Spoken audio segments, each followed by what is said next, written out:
Welcome to my channel पढ़ लो भाई। और जैसा कि आपको पता है मेरा नाम विकास है और अपने इस चैनल पे मैं 9th और 10th क्लास के बच्चों के लिए मैथ्स और साइंस की वीडियोस लेकर आता रहता हूं।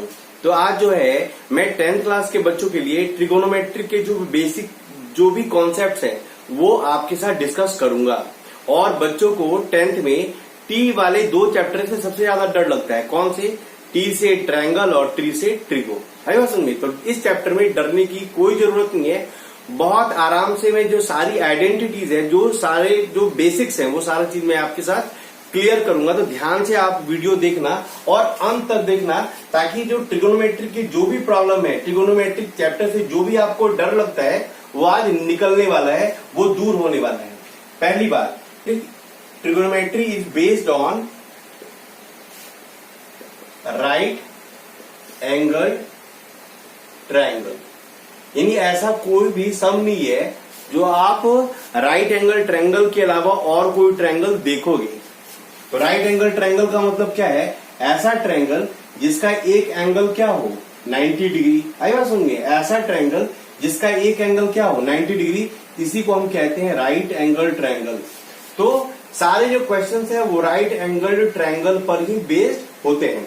देखिए, जब राइट एंगल ट्रायंगल की बात आती है तो आपको पता ही है 8th में आपने पढ़ा होगा पाइथागोरस थ्योरम। पाइथागोरस थ्योरम क्या होता है? तो ये हाइपोटेन्यूज का square equal to the sum of the square of other two sides. इसका मतलब AC का स्क्वायर इक्वल्स टू AB का स्क्वायर प्लस BC का स्क्वायर। और इसी रिलेशन को हम कहते हैं क्या? Pythagoras theorem. इसी क्या कहते हैं? Pythagoras theorem. आई बात सुनिए, तो इसका यूज क्या है कि अगर कोई भी दो साइड हमें गिवन हो तो तीसरी साइड हम इसी पाइथागोरस थ्योरम का यूज करके फाइंड करते हैं। तो ये तो आपको निकालना आता ही होगा। जैसे अगर ये 3 गिवन है और ये 4 गिवन है तो आप AC जो है इसी पाइथागोरस थ्योरम का यूज करके आप इजीली निकाल लोगे। इसका भी बहुत ज्यादा यूज होता है थर्ड साइड फाइंड करते हैं। आई बात समझे? और जो सबसे जो इम्पोर्टेंट बात है वो क्या है? देखिए, जब राइट एंगल ट्रायंगल की बात हो रही है, राइट एंगल ट्रायंगल या राइट ट्रायंगल, इसकी जब बात हो रही है तो इसके 3 साइड्स होते हैं। कौन कौन से? एक होता है परपेंडिकुलर, दूसरा होता है बेस और तीसरा होता है हाइपोटेन्यूज। अरे तो परपेंडिकुलर, बेस एंड हाइपोटेन्यूज। देखिए, आप कैसे पहचानेंगे कौन सा परपेंडिकुलर है, कौन सा बेस है और कौन सा हाइपोटेन्यूज है? तो इसमें क्या है, हाइपोटेन्यूज तो आप इजिली फाइंड कर सकते हो, इजिली आप बता सकते हो। कैसे? The side opposite to right angle, यानी कोई भी साइड, ऐसा साइड जो 90 डिग्री के अपोजिट हो। इसमें तो कोई कंफ्यूजन होनी नहीं चाहिए कि 90 डिग्री के अपोजिट वाले साइड को हम क्या कहते हैं? हाइपोटेन्यूज।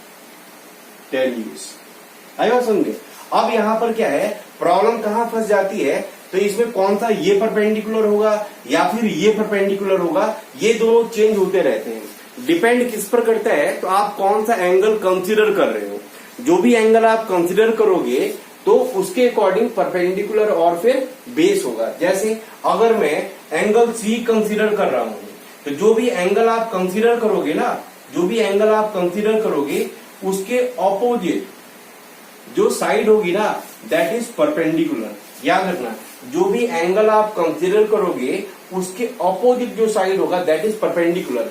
अगर मैं C एंगल की बात कर रहा हूं तो इसके अपोजिट कौन सी साइड है? That is AB। इसका मतलब क्या हो जाएगा? AB is the perpendicular and for angle C BC is the base. समझ आ रही बात? तो याद रखना, जो भी एंगल आप कंसीडर करते हो उसके जो ऑपोजिट साइड है वो हो जाएगा परपेंडिकुलर। उसके साथ साथ जो तीसरी साइड बच गई हाइपोटेन्यूज में तो कोई प्रॉब्लम ही नहीं है। वो तो मैंने बता ही दिया कि 90 वाले के अपोजिट साइड को हम हाइपोटेन्यूज कहते हैं, एंगल के अपोजिट वाले साइड को परपेंडिकुलर कहते हैं, और जो थर्ड साइड बच गई वो बेस होती है। आई बात समझे? तो एक बारी मैं आपको एक छोटी सी ऐसी प्रॉब्लम दे रहा हूं कि आप बताओ कि परपेंडिकुलर और बेस और हाइपोटेन्यूज कौन सा होगा। जैसे ये वाला मैं ट्रायंगल ले रहा हूं, देखिए ये है P, ये Q और ये R, ठीक है ना। अब देखिए ये 90 डिग्री है, दिख भी रहा है। तो अगर मैं यहां पर R एंगल कंसीडर कर रहा हूं और दूसरा एंगल P कंसीडर कर रहा हूं तो इसमें जो है परपेंडिकुलर, बेस और हाइपोटेन्यूज क्या होगा ये बताना है। और जब मैं P एंगल कंसीडर कर रहा हूं तो उस समय परपेंडिकुलर, बेस और हाइपोटेन्यूज क्या होगा ये हमें बताना है। ध्यान से देखिए, इसमें क्या है, मैंने एक बात क्लियर बताया था कि 90 के अपोजिट वाले साइड को हम क्या कहते हैं, हाइपोटेन्यूज। का मतलब हाइपोटेन्यूज में कोई कंफ्यूजन नहीं है, यहां पर भी हाइपोटेन्यूज हमारा क्या हो जाएगा, पी आर, और यहां पर भी हाइपोटेन्यूज क्या हो जाएगा, पी आर। अब देखिए एंगल आर में कंसीडर कर रहा हूं, तो आर के अपोजिट कौन सी साइड है, पी क्यू, यानी पी क्यू हमारा क्या हो जाएगा, परपेंडिकुलर। यहाँ पर पी क्यू क्या हो जाएगा, परपेंडिकुलर, और जो तीसरी साइड बच गई दैट इज क्यू आर, वो हमारा क्या हो जाएगा, बेस। समझ आ रही बात। और एंगल पी की मैं बात कर रहा हूं, तो पी के अपोजिट कौन सी साइड है, दैट इज क्यू आर। तो Q R is the perpendicular, और इसके साथ साथ जो साइड है that is P Q is the base.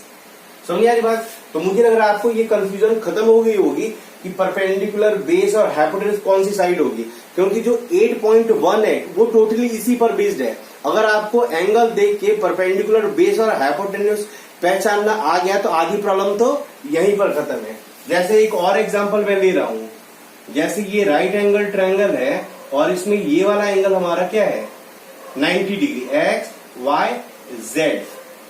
तो अगर मैं एंगल एक्स कंसीडर कर रहा हूं, कंसीडर हमेशा एक्यूट एंगल ही करते हैं, यानी कि ये आप कभी कंसीडर नहीं कर सकते, या तो जेड कंसीडर करना है या फिर एक्स कंसीडर करना है। तो एंगल एक्स के लिए एक बार मैं देखूंगा परपेंडिकुलर, बेस और हाइपोटेन्यूज क्या है, और एंगल जेड के लिए भी यही देखूंगा। देखिए परपेंडिकुलर, बेस एंड हाइपोटेन्यूज, यहां पर भी देखना है perpendicular, base and hypotenuse. Hypotenuse क्या होगा, तो 90 के अपोजिट वाले साइड को हम क्या कहते हैं, हाइपोटेन्यूज। यानी क्या हो जाएगा, X Z is the hypotenuse और X Z is the hypotenuse. Hypotenuse कोई कंफ्यूजन नहीं है। अब मुझे देखना है एंगल एक्स, तो एंगल एक्स के अपोजिट कौन सी साइड है, Y Z is the perpendicular, क्योंकि जो एंगल कंसीडर करते हैं उसके अपोजिट वाले साइड को हम क्या कहते हैं, परपेंडिकुलर। तो ये हो जाएगा परपेंडिकुलर, और ये बेस कौन सा हो जाएगा, जो थर्ड साइड बच गई that is X Z is the base. For angle Z के अपोजिट कौन सी साइड है, एक्स वाई, तो एक्स वाई क्या हो जाएगा हमारा, परपेंडिकुलर, और Y Z is the base. इस तरह से परपेंडिकुलर, बेस और हाइपोटेन्यूज हम इजीली फाइंड कर सकते हैं। आई बात समझ में। राइट एंगल ट्रायंगल में 3 साइड्स होते हैं, परपेंडिकुलर, बेस एंड हाइपोटेन्यूज।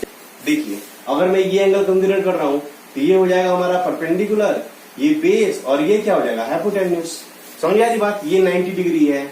अब मैं बोलूंगा कि आप इसमें रेशियो निकालो, रेशियो। तो आप क्या क्या रेशियो बता सकते हो, तो आप एक बता सकते हो P अपॉन एच, या फिर B अपॉन एच, या फिर P अपॉन बी। 3 तो ये रेशियो है, या तो इसका रेशियो, या इसका रेशियो, या इसका रेशियो। 3 तो ये रेशियो हो गए, और इन 3 को और उल्टा कर दो, ऑपोजिट कर दो। तो मैक्सिमम जो है ना, इन 3 साइड को मिलाकर अगर आप रेशियो निकालोगे, अपॉन के फॉर्म में लिखोगे, तो आप 6 पॉसिबिलिटी ही फाइंड कर सकते हो। आई बात समझ में। और ये जो 6 पॉसिबिलिटीज है ना, इसी को हम कहते हैं ट्रिगोनोमेट्रिक रेशियोज। पहला जो रेशियो है दैट इज साइन थीटा। अब यहाँ थीटा क्या है, तो थीटा कुछ नहीं है, जिस एंगल को आप कंसीडर करते हो ना उसी को हमने थीटा लिख दिया, इसको थीटा कहते हैं। या तो एंगल जैसे ए बी और ये सी है, तो सी एंगल क्या हो गया, थीटा। इसमें थीटा में तो कोई डरने वाली बात नहीं है। तो साइन थीटा का क्या फॉर्मूला होता है, P अपॉन एच, यानी P और H का जो रेशियो है ना उसी को हम कहते हैं साइन थीटा। P और H के रेशियो को हम क्या कहते हैं, साइन थीटा। ध्यान से। उसका दूसरा रेशियो मैंने क्या बताया था, B अपॉन एच, इसका और इसका भी आप रेशियो फाइंड कर सकते हो, दैट इज कॉस थीटा। हो गया B अपॉन एच, यानी B और H के रेशियो को हम कहते हैं कॉस थीटा। और P और B, P एंड B, इसके रेशियो को हम कहते हैं, इसके और इसके रेशियो को हम कहते हैं टेन थीटा। समझ आ रही बात।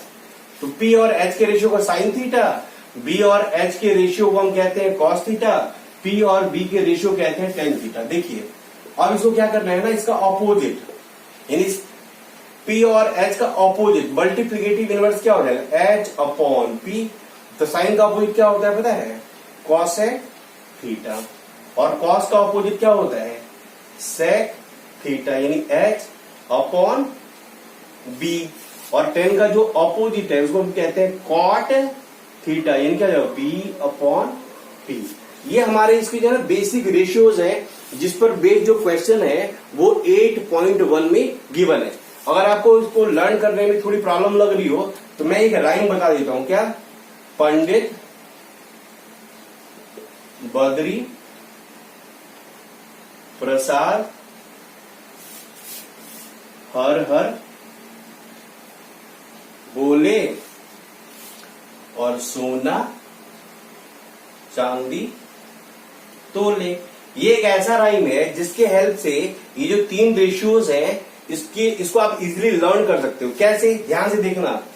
पंडित बद्री प्रसाद हर हर बोले और ऊपर में सोना चांदी तोले, और यहां पर आप अपॉन लगा दो। आई बात समझ में? इसका क्या मतलब हुआ? Sine theta equals to P by H, cos theta equals to B by H and tan theta equals to P by B. ये इसके रेशियोज आ गए। ये मेनली जो है ना ट्रिगोनोमेट्री का जो बेसिक कॉन्सेप्ट है, जो बेसिक रेशियोज है वो यही। Thanks a lot for watching, thank you very much. अगर आप न्यू व्यूअर हैं तो आप मेरे चैनल को सब्सक्राइब करें और अपने फ्रेंड के बीच में शेयर करें ताकि अधिक से अधिक बच्चों को मेरे इन वीडियोस का फायदा मिल सके। Thanks again.